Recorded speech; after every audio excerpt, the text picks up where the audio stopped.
I woke up that morning to the glorious sound of chaos. Someone was outside, screaming bloody murder. Now, I've lived in this neighborhood for 6 years. I've heard kids screaming, dogs barking, even the occasional drunk uncle shouting at the moon during a barbecue. But this scream? This was different. This was Karen-level fury. The kind of unfiltered rage only a suburban tyrant could muster when her authority is challenged. I stepped onto my front porch with a fresh mug of coffee, already knowing what I'd see. And there she was, Karen, the self-declared queen of the HOA, flailing her arms in the middle of my yard like she was conducting an angry orchestra. But what really stole the show was her brand-new silver Lexus SUV, stranded. Completely stuck, like an island in the middle of nowhere. You see, surrounding my driveway now was a 4-foot-deep trench, wide, freshly dug, and fully legal. Right across the front, a handcrafted drawbridge stood proudly lifted into the air, its chains creaking slightly in the morning breeze. I took a long sip of my coffee and smiled. Karen's voice cracked from shouting. "You maniac! Lower that bridge right now!" She was red in the face, actually red. Not flush, not pink, fire hydrant red. Her fists were clenched, her hair disheveled, and her feet stomped uselessly at the edge of the trench. "You're trespassing," I called out casually. "Might want to back up before you fall in." "This is a violation of everything," she shrieked. Technically, she wasn't wrong. It was a violation of her ego, her control, and her precious little HOA handbook. But as for the law? I'd done my homework. I had permits. I had code references. And I had video evidence, just in case. She was livid. And trapped. And honestly, that moment was worth every hour of digging. But let's rewind a bit. 2 weeks earlier, I was just your average homeowner. All I wanted was to live in peace, mow my lawn, grill a steak or two on Sundays, and maybe wave to the mailman. That changed the day Karen decided my driveway was her personal parking spot. She had no idea the kind of storm she was starting. But I did. And I was more than ready for it. It all started on a Wednesday. I was heading out to run errands, coffee in hand, keys in pocket, when I stopped dead in my tracks. Sitting squarely across my driveway, like a smug metal barricade, was Karen's SUV. Again. At first, I thought she might have just pulled in for a moment. Maybe a package delivery, or maybe she was trying to avoid hitting the sprinklers on her lawn across the street. But no. She was standing there, arms folded, sunglasses perched high on her nose like some kind of tactical visor. That same smug smirk played on her lips, the one that always showed up when she was about to ruin someone's day. "Morning, Karen," I said flatly. "You're blocking my driveway." She smiled like a cat watching a bird fly into a closed window. "I know," she said sweetly. "It's HOA business." I raised an eyebrow. "How does blocking my driveway qualify as business?" She waved a clipboard. "We've received complaints. Multiple homeowners are concerned that your driveway doesn't comply with the neighborhood aesthetic guidelines." "What?" I blinked. "It's concrete. It's gray. It's a driveway, Karen." She tilted her head like I was the one being unreasonable. "Exactly. It lacks design cohesion with the rest of the homes. Until a proper inspection can be conducted, I've been instructed to secure the area to prevent any further infractions." "You mean park your car across it?" "Yes," she said, completely unfazed. "Temporarily, of course. HOA protocol." I took a deep breath, suppressing the urge to say what I really wanted to say. "Karen, move your car." She made a show of checking her nails. "If you touch it or call a tow truck, it'll be considered harassment. Page 17 of the HOA codebook." And just like that, she turned and walked away, leaving her oversized luxury tank squarely across my only exit. I stood there for a long moment, trying to decide if this was real life or some weird neighborhood-themed fever dream. I even double-checked the driveway to make sure I wasn't missing something. Nope. Just plain, smooth, city-approved concrete. That day, I had to cancel my plans. And the next morning, the car was still there. And the one after that. I called the HOA. No help. I called a tow company. They refused. Turns out Karen had somehow filed a temporary security claim on my property line, citing community dispute. Worse, that same week I started getting HOA fines in the mail, charges for lack of driveway use and unmaintained surface. They were fining me for not using a driveway I couldn't access. It was like being robbed, then arrested for having an empty wallet. At first, I was furious. But then, I got quiet. Because I realized something. If Karen wanted to weaponize the rules, then so could I.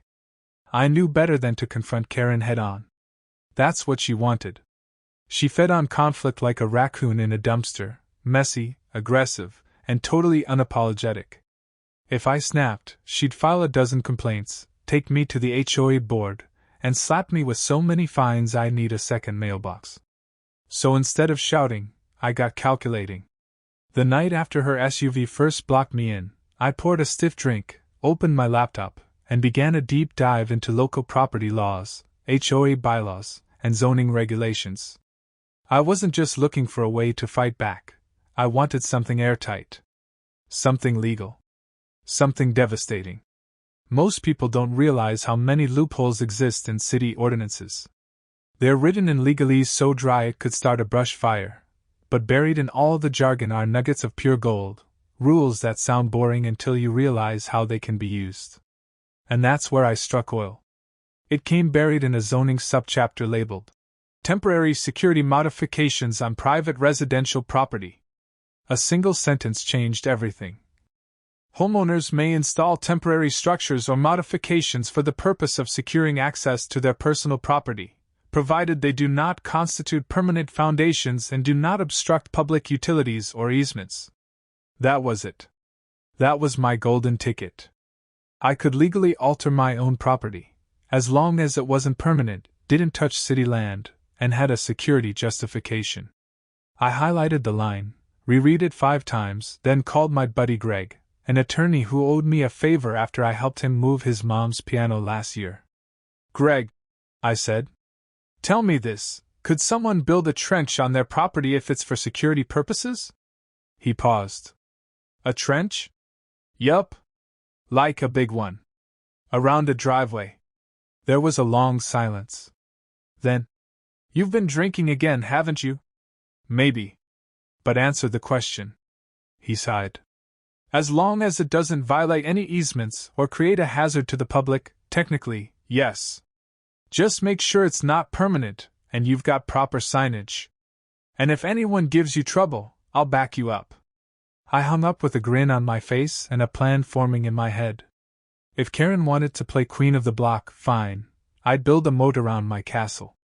The next morning, I went into full operation mode. I contacted a local equipment rental shop and arranged for a mini excavator to be delivered. Then I found a couple of laborers on a contractors forum. Hardworking guys who didn't ask too many questions and worked fast for cash. When they asked what kind of trench I wanted, I simply said, big enough to keep unwanted pests from parking in my driveway. They laughed. I didn't. By the weekend, we were digging. I made sure to follow every regulation to the letter. The trench was entirely within my property line. No power or water lines were nearby. I posted signs saying, construction in progress, do not enter, and submitted a temporary construction notice to the city, just in case Karen tried to claim it was unpermitted. The trench took shape quickly. It was 4 feet deep, about 5 feet wide, and lined cleanly with wooden reinforcements to prevent erosion. It didn't just look functional, it looked intentional. Like it had always been part of the design. By Sunday night, my driveway was completely surrounded.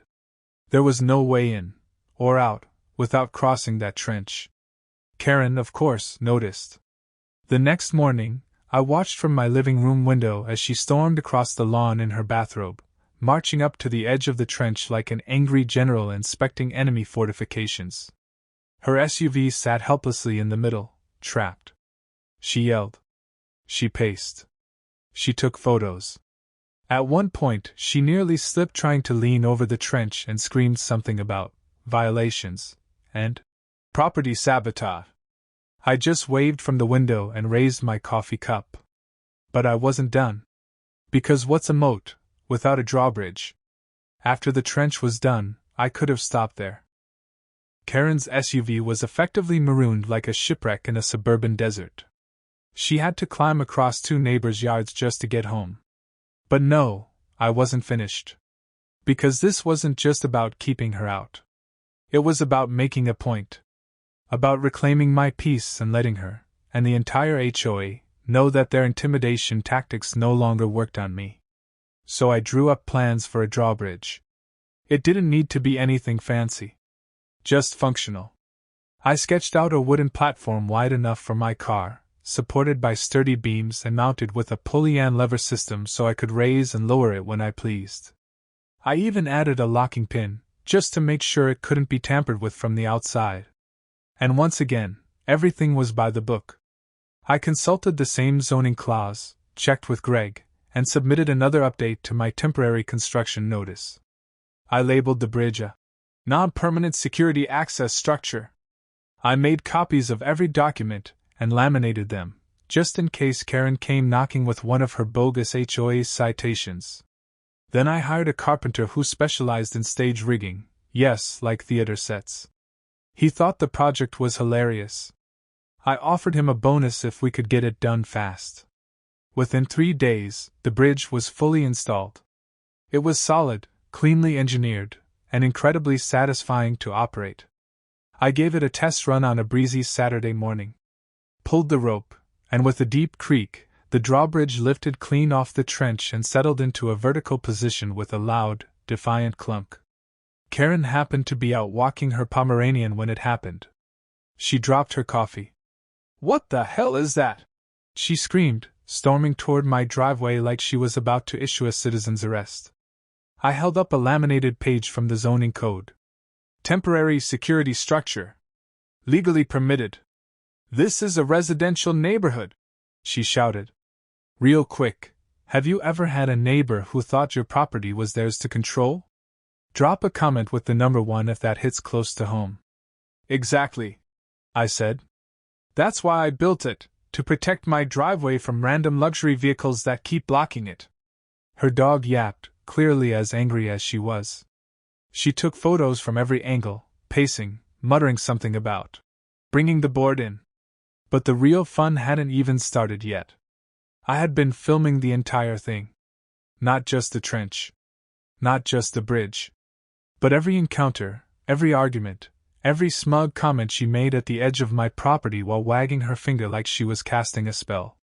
I even had clips of her SUV sitting abandoned for days, blocking my car, followed by construction crews legally working around it. I stitched the footage together into a video titled, "My HOA blocked my driveway, so I dug a trench and built a drawbridge." I uploaded it to a few platforms that specialize in homeowner drama and legal petty revenge. Within 24 hours it exploded. Hundreds of thousands of views. Comments like, "This is the kind of energy I aspire to. The moat is wild, but the drawbridge? Legendary. I would pay to live in a neighborhood with this guy." Karen, of course, found out. She showed up at my house the next morning, pounding on my front door like she was about to issue a medieval duel. "You think this is funny?" she spat. "You're mocking me. That video is slander." "Actually," I said calmly, "it's documentation. And it's public property surveillance. All legal." Her eyes twitched. "Take it down. Or I will personally ensure the HOA fines you into foreclosure." I smiled. "Go ahead. But just so you know, my next video is about the time you threatened to fine me for not color matching my recycling bin." She stormed off, absolutely seething. And just like clockwork, she escalated. She called the city inspector, again. He showed up, clipboard in hand, looking slightly amused and entirely unbothered. He walked around the trench. Inspected the bridge. Took a few notes. "You know," he said, "in 20 years of doing this job, I've seen a lot of weird stuff. But this This is a first. Is it a problem? I asked. Nope. Everything checks out. You're in the clear. He left with a chuckle. Karen tried organizing a neighborhood petition next. She went door to door, raving about how I was building siege weapons and creating a safety hazard. Most of the neighbors closed their doors before she could finish her pitch. What she didn't realize was that half the neighborhood hated her. She'd been fining people for petty nonsense for years: grass too long, patio chairs not matching house colors, holiday lights hung too early. So when I started fighting back, people rallied behind me. The final straw came one night around 2 a.m. I heard rustling outside. Looked through the blinds. And there she was, Karen, dressed in all black like a bad movie ninja, crouching at the edge of my trench with a pair of bolt cutters in her hands. She was trying to sabotage the police system. What she didn't know was that I had motion-activated cameras with night vision and live alerts. I hit record, grabbed my phone, and stepped onto the porch with the lights on full blast. "Evening, Karen," I said cheerfully. "Out for a walk?" She flinched so hard she nearly dropped the bolt cutters. I was just inspecting a hazard." "Yeah?" I said. "You usually inspect hazards while trespassing in the dark with tools meant for cutting steel?" She turned and ran. But not before I got the whole thing on video. The next morning, I uploaded the new footage. Title? Caught HOA President sabotaging my property at 2 a.m. with bolt cutters. It spread faster than I expected. By noon, it had over 500,000 views. My inbox was full of messages: neighbors thanking me, strangers asking for legal advice, and a few local news outlets asking for interviews. Karen, predictably, was in meltdown mode. She tried claiming the video was deepfake slander. Then she insisted I had lured her onto my property. But the footage was crystal clear, night vision, time-stamped, and backed by motion sensor alerts. There was no denying what she'd done. Still, she wasn't backing down. 2 days later, I received an official letter from the HOA, summoning me to an emergency violation hearing. The agenda? Unapproved construction, neighborhood disruption, and defamation of HOA leadership. I laughed out loud. She was really going for it. The gall. But I was ready. When I walked into the community center meeting room, it was already packed. Karen sat at the head of the long folding table, flanked by 2 of her loyalist board members. The rest of the seats were filled with neighbors, some curious, some angry, most just entertained. She tried to start strong. Slamming her gavel down on the plastic table, she cleared her throat and launched into a dramatic monologue. "This hearing has been called to address severe breaches of HOA guidelines by one Mr. Jacob Miller, regarding unapproved structures, dangerous modifications to property, and the public defamation of this association." She turned to me, eyes burning with smug satisfaction. "Do you have anything to say before the board renders its decision?" I stood, placed a thick folder on the table, and calmly replied, "Actually, yes. I do." Karen's smile faltered.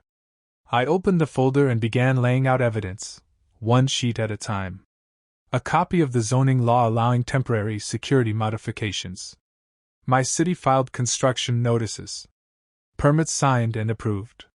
Screenshots of HOA fines issued to me for not using my driveway, while it was blocked by her SUV.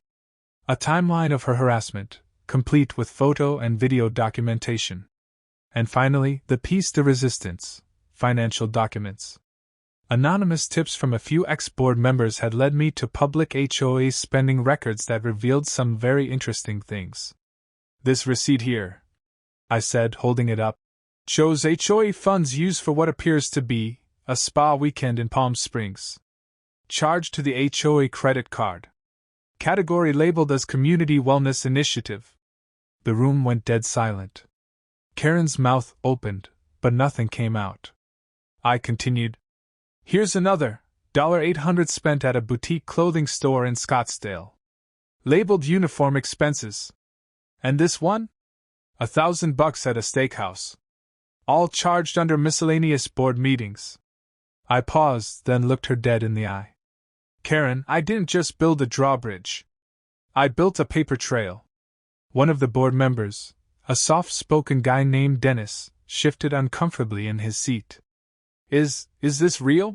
He asked, eyes darting between me and Karen. Karen tried to recover. These are lies! Manipulated documents! He's out to smear me! Actually, I cut in. These came from your own financial filings. Public record, Karen. Anyone can request them. The silence that followed was louder than any shouting match. Finally, one of the neighbors stood up and said what everyone was thinking. It's time we vote.